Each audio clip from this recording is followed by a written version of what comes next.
Hey guys, let's get more news from Dallas Cowboys, but first don't forget to subscribe to the channel and leave your like. Jerry Jones hasn't decided whether Dak Prescott is worth the money, and there's a good reason for all the uncertainty. Jerry Jones, Dak Prescott.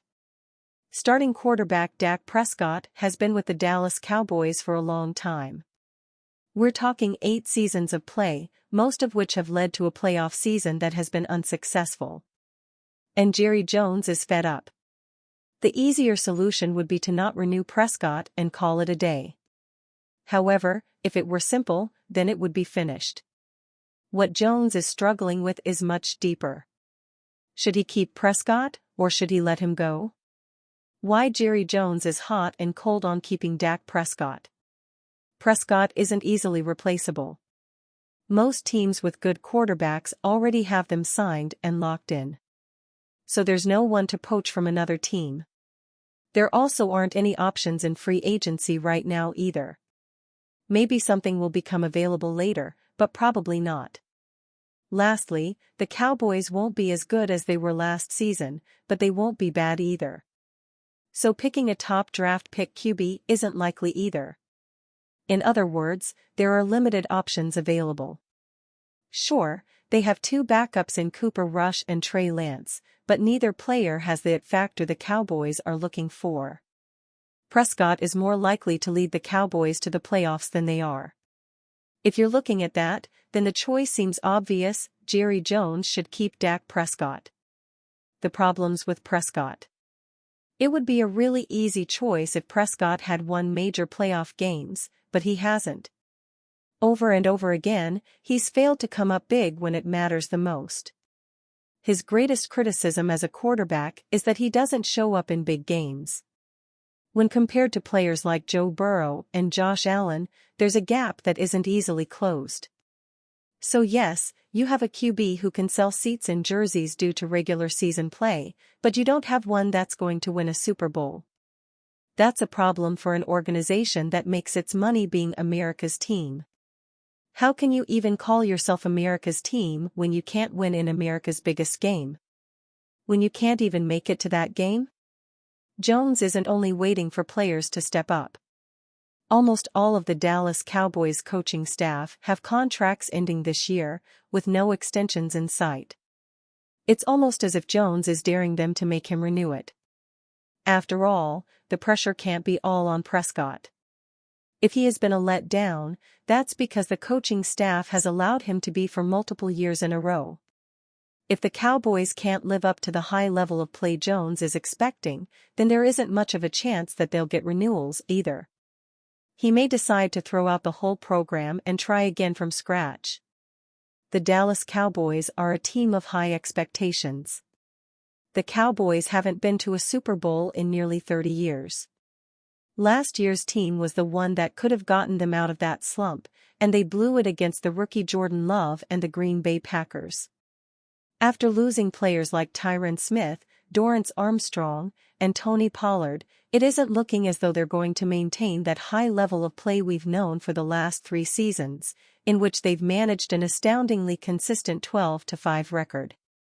Even if they do, that doesn't promise that the playoffs will end much differently, the last few runs ending with a loss from either the 49ers or the Packers. Jerry Jones could choose to let go of Dak Prescott and sign other stars like Micah Parsons and CeeDee Lamb, but then, he leaves the biggest question on the table. Can the Dallas Cowboys win playoff games without a star quarterback on the team? If you follow anybody on Dallas Cowboys Twitter/X, you know by now the devastating news.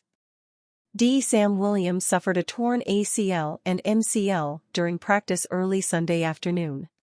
We have seen enough of these injuries to know that means his season is over, effective immediately. Williams, in obvious pain, was loaded onto the injury cart and was visibly upset as he rode off of the field.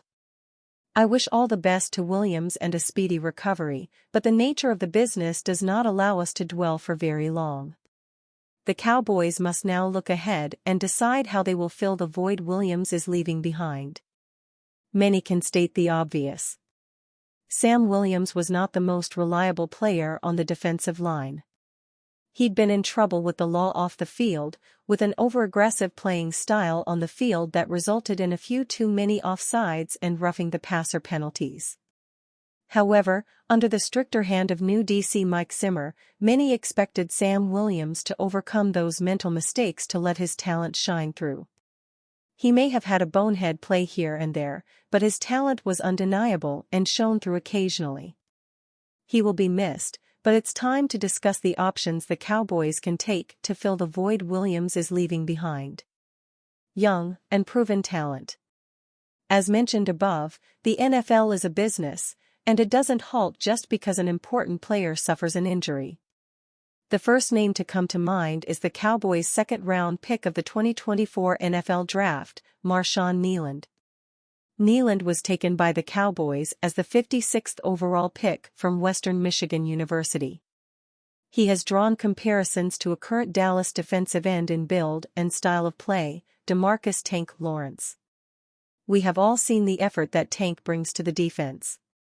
If Kneeland is able to bring even 80% of that talent and effort to the opposite defensive end position, the Cowboys will be in good hands. Fourth-year player Chauncey Golston has been tossed back and forth between defensive end and defensive tackle more times than the footballs the quarterbacks warm up with. Golston has proven to be a utility player, moderately successful but not overly talented at any spot in which he is placed along the defensive line. He has been more adept at stopping the run than rushing the passer. He has just 3.5 sacks to his name as an NFL player, and in a pass-happy league, it is imperative to field as many pass rushers as possible. Golston might not be the answer to rush the quarterback, but he can be solid in run defense. However, he has never been asked to take on a primary role anywhere he has played on the defensive line. His durability on a snap-to-snap basis has yet to be seen. Viliami Fehoko, or Junior, as he likes to be called, is entering his second season in the NFL after being inactive for every game of his rookie season. Fehoko was taken in the fourth round of the 2023 NFL Draft from San Jose State University. He was never able to impress the coaches enough to earn a spot on the game day roster. Fehoko was buried behind the likes of Dorrance Armstrong, Dante Fowler, and Sam Williams on the depth chart, but now all three of them are out of the way, giving him a chance to show what he can do. He was signed by the Cowboys as an undrafted free agent, but we don't know much else about him besides he played his college football at Liberty University. Johnson stands at 6'3" and weighs in at about 240 pounds. His leaner build might lend itself better to an off-the-ball linebacker position, but he has some raw pass rush talent that might suit the defense better. The last remaining defensive end on the depth chart, Tyrus Wheat, is another unproven option the Cowboys have at their disposal. Wheat was able to see the field for 12 of the Cowboys' 17 regular season games, contributing only 31 total snaps on defense, but played 63% of the special teams snaps. His 6'2", 260-pound frame is sturdier than Durrell Johnson's for run support, but we have yet to see his pass-rushing prowess. Dallas Cowboys could benefit from CeeDee Lamb's holdout by trading him. While there's been no indication that the Cowboys plan on trading Lamb, in fact, Dallas has submitted a new offer to Lamb. According to NFL Network's Jane Slater, a trade could become a possible option if the two sides can't agree to a new deal. In a proposed trade scenario from FanDuel, Dallas would unload Lamb to the Pittsburgh Steelers in exchange for 2 first-round draft picks, 2025 and 2026, and Justin Fields. Why Cowboys would potentially want Justin Fields? The proposed trade is obviously a blockbuster scenario. The 2 first-round picks is huge draft capital, but the idea of acquiring Fields, who has taken first-team reps with the Steelers' offense in training camp with Russell Wilson dinged up, as a potential replacement for Dak Prescott is what really makes this proposed trade noteworthy. Although the 25-year-old Fields is far from a polished product as a passer, his talent is undeniable. Fields holds the NFL record for most rushing yards by a quarterback in a single game, 178, and also ran for 1,143 yards during the 2022 season, the second most in NFL history. Furthermore, he did show slight improvement as a passer during his third season starting for the Chicago Bears compared to the 2022 season. Fields threw 16 touchdowns with just 9 interceptions, a career low and a dip from the 11 interceptions he threw during the 2022 season while throwing the ball 52 more times, with a career-high 61.4% completion rate, 86.3 passer rating and a 5-8 record. The most important reason for acquiring Fields is having an insurance policy due to Prescott's current contract situation.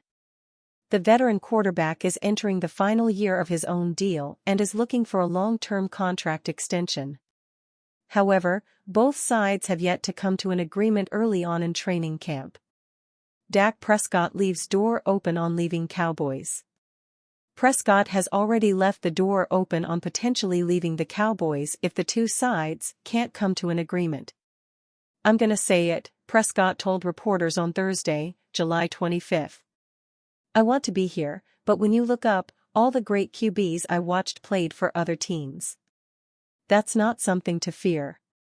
It may be a reality for me one day. It may not be my decision." While the Cowboys currently feature former first-round pick Trey Lance on its roster, his experience is extremely limited. He has started just 4 games in his career, and he didn't take a single snap last season. By comparison, Fields has started 38 games in his career and had been a full-time starter over the past 3 seasons prior to his acquisition by the Steelers. As mentioned before, the Cowboys have submitted an offer to Lamb early on in training camp, via NFL Network's Jane Slater. Cowboys EVP Stephen Jones tells me they sent CD Lamb a new offer yesterday, writes Slater. "He tells me good convos right now with Lamb and his agent as they continue to try and come to an agreement on an extension. The idea of the Steelers unloading 2 first-round picks and a potential future starter of their own in Fields for Lamb is probably unlikely. However, if the Cowboys and Lamb are unable to come to an agreement, scouring the market for draft capital and a potential replacement for Prescott is something that they should consider."